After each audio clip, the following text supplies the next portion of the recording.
LB206. On Friday, February 1st, LB206 was introduced by Senator Adam Morfeld to protect the rights of student journalists. The gist of it is granting freedom of press to high school journalists and also to college journalists, so that administrators can't come in and just arbitrarily censor stuff that they don't want to see in those newspapers. Well, the first year we had a late hearing and we didn't have a priority designation, which meant that we didn't have a chance to debate it on the floor. So I wanted to introduce it early and make it so that we would be ensured a floor debate. Well, it's going to change the entire nature of high school journalism departments in that students will be able to print and be able to write about what they want to write about and what's appropriate, what they feel is appropriate. So, which is not the case in most publications right now, as far as I can tell. We've had a problem with our administration a lot, trying to censor us and trying to say that we shouldn't print this because it doesn't positively reflect our school, but we feel that we should publish anything that we feel or deem important. I think they're kind of trying to use this as a public relations paper, which we aren't. Like public relations, we're going to see both sides of things, we're going to publish both sides of things.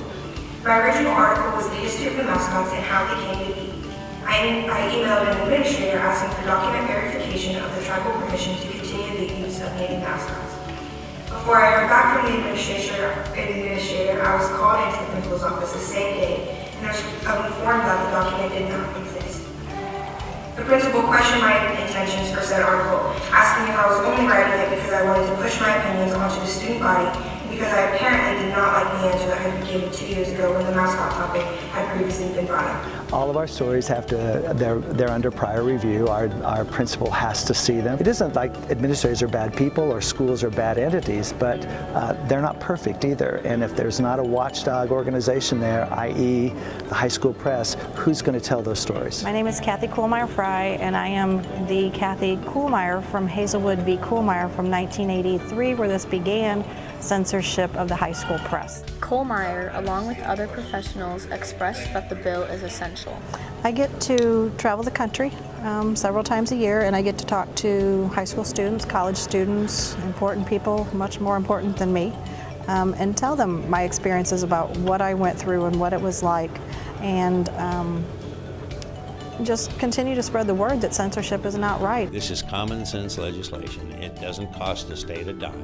You know, in a way, I think there's this, with Hazelwood, there's control and there's power. Without Hazelwood, it's gone. I have found students to be much more conscientious about their work than some of the adults that I see. The people I am a little concerned about are the administrators, who seem to act more like children when it comes to some of these decisions than the actual young people that they're charged with supervising. Only 2 people testified in opposition.